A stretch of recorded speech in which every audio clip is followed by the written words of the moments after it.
আমরা বলতে চাই যেই জায়গায় ছিনতাই চলছে, যেইখানে চাঁদাবাজি চলছে, সেখানে কি সেনাবাহিনী মোতায়েন আছে না? সেনাবাহিনী মোতায়েন থাকা অবস্থায় কিভাবে প্রকাশ্য দিবালোকে চাঁদাবাজি চলতে পারে, রান্দা দিয়ে কোপানো চলতে পারে? এইটার উত্তর সেনাবাহিনী প্রধানের কাছে আমরা জানতে চাই। এই সন্ত্রাসীগুলোকে উনি মুক্তি দিয়েছেন, আপনাদের মাধ্যমে আমরা আসিফ নজরুল সাহেবের কাছে জানতে চাই।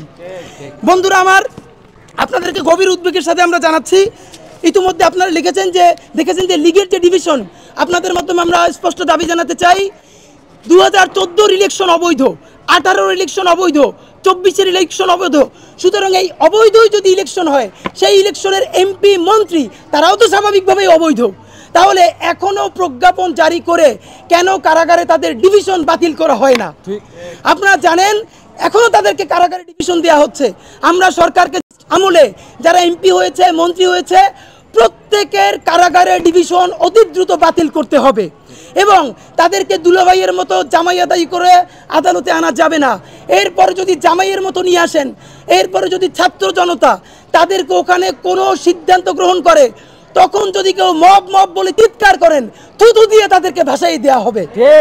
গণহত্যা করেছে, খুন করেছে, এখন পর্যন্ত বিচারের নাম নাই। যারা খুন করেছে, গুলি করেছে, তারা মানুষের সামনে প্রকাশ্য দিবালোকে হাসে। আপনাদেরকে আমরা সংক্ষেপে দাবি করতে জানাচ্ছি, মূল পয়েন্টে যাওয়ার আগে, 25শে ফেব্রুয়ারি জাতীয় শহীদ সেনা দিবস গ শাখায় যেটা অন্তর্ভুক্ত করা হয়েছে, বাতিল করে অতি দ্রুত তাকে ক শাখায় অধিভুক্ত করতে হবে এবং স্বরাষ্ট্র উপদেষ্টাকে অতি দ্রুত দায় নিয়ে পদত্যাগ করলে শুধু হবে না, একই সাথে আইন উপদেষ্টা আজকে সকালে তিনি বলেছেন আপনাদের সামনে যে বিপ্লবোত্তর কোনো দেশে বা অভ্যুত্থানের পরে দেশ চালানো আসলে কঠিন। হ্যাঁ, আমরা তো বুঝি এরকম ফ্যাসিবাদের পরবর্তী কেউ যদি দেশ চালাতে আসে তার জন্য কঠিন হবে।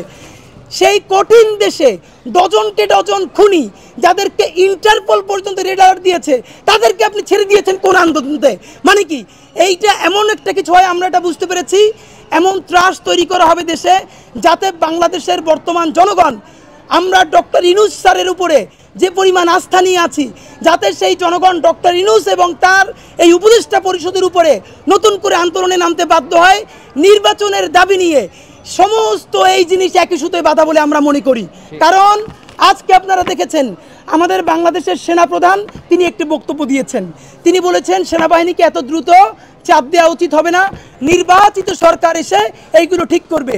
আপনাকে জিজ্ঞেস করতে চাই, আপনি কি বাংলাদেশের সেনাপ্রধান নাকি আপনি ভারতের সেনাপ্রধান? আপনার বক্তব্য, আপনার কথা আর ভারতের বক্তব্যের মধ্যে তো কোনো তফাৎ নাই।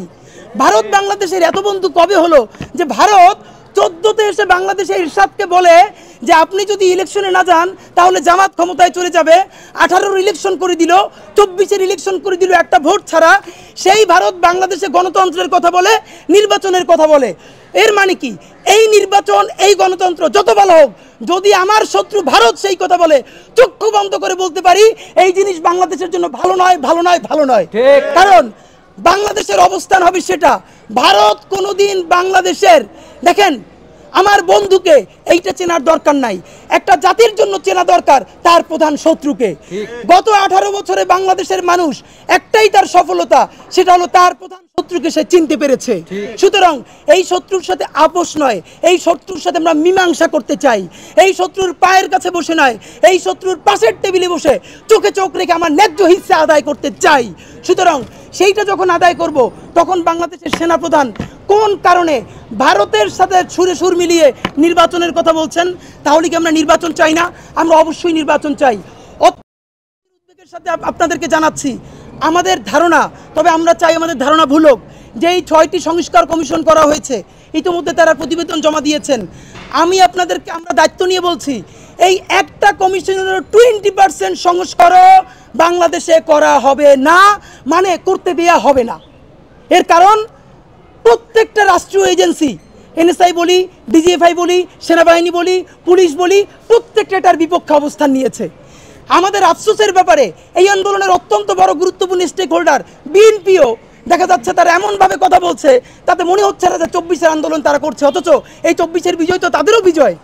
আমরা আপনাদেরকে স্পষ্ট জানাতে চাই, বিএনপির প্রতি আমাদের একটা দাবি ছাত্র জনতার পক্ষ থেকে, ভারতের উপরে আপনারা ভরসা করেন না, আপনারা ডুববেন, ডুববেন, ডুববেন। যেই শাহবাগীরা, যেই প্রগতিশীল শাহবাগীরা খুনি হাসিনারে ডুবাইছে, সেই শাহবাগীরা আজকে বিএনপির কাঁধে ভর করছে। চক্ষু বন্ধ আপনার কাছ থেকে এই শাহবাগীদেরকে তাড়াইতে না পারেন, যারা আজকে আপনার ভারতের হাতে হাত রাখতে বলে, কোনো বাংলাদেশের জনতার স্টেক ছাড়া আগামী 20 বছর হাসিনার মতো লাগবে না, আগামী 5 বছরের মাথায় এমন অবস্থা বিএনপির তারা করবে, খুনি হাসিনার মতো বিএনপিকেও বাংলাদেশ ছেড়ে পালাতে হবে, আপনারা জেনে রাখেন। কিন্তু আমরা বিএনপিকে ভালোবাসি বলে বলতে চাই, আওয়ামী লীগের তো বাপের বাড়ি ভারত আছে পাশের সীমানায়, সব গিয়ে সেখানে উঠছে। বিএনপির বেগম খালেদা জিয়ার তো বাংলাদেশ ছাড়া আর কোনো যাওয়ার জায়গা নাই, আপনি তো কোথাও যেতে পারবেন না। সুতরাং এই সুশীল, এই গণহত্যাকারী শাহবাগীদের পরামর্শ নিয়ে প্লিজ জনতার বিপক্ষে দাঁড়াবেন না। নির্বাচন লাগবে, কিন্তু সেই নির্বাচনের জন্য আপনার এজেন্সির সাথে কথা মিলিয়ে, ভারতের তালে তাল মিলিয়ে আপনারা যদি নির্বাচন কথা বলেন, আমরা সেটা সন্দেহের চোখে দেখবই। সুতরাং বন্ধুরা আমার, আমরা সেনাপ্রধানের বক্তব্য ঘৃণা ভরে প্রত্যাখ্যান করছি। তাকে বলতে চাই, ভারতের সাথে আমেরিকার সাথে সম্পর্ক আপনাকে ইনস্টিটিউশন হিসেবে অবশ্যই রাখতে হবে, কিন্তু সেটা জনতার সাথে সম্পর্ক বন্ধ করে ভারতের সাথে সম্পর্ক উন্নয়ন করে নয়। সম্পর্ক উন্নয়ন করতে হবে জনতার মাপকাঠির মধ্য দিয়ে। আজকে বাংলাদেশ সেনাবাহিনী যদি জাতিসংঘের অনুদানও বন্ধ হয়ে যায়, ভারত যদি তাকে শত্রু জ্ঞান করে, আমরা আল্লাহর শপথ করে বলছি, আপনারা যদি বাংলাদেশের মানুষের পক্ষে দাঁড়ান, বাংলাদেশের মানুষ আপনাদেরকে যেভাবে রক্ষা করবে, ইনশাল্লাহ ভারতের হেজিমনি আধিপত্যবাদ এই বাংলাদেশের 18 কোটি মানুষের দোয়া এবং ভালোবাসা এবং সাহস উড়ে যাবে ইনশাল্লাহ। সুতরাং বন্ধুরা, আপনাদের মাধ্যমে একটা প্রশ্ন আমরা করতে চাই, আজকের যত চাঁদাবাজি, আজকের যত ছিনতাই, এইগুলো এখন সবাই বলছেন, স্বরাষ্ট্র উপদেষ্টার দায় দিচ্ছেন, আপনাদের কি কারো মনে নাই এখন সেনাবাহিনীর ম্যাজিস্ট্রেসি পাওয়ার চলছে?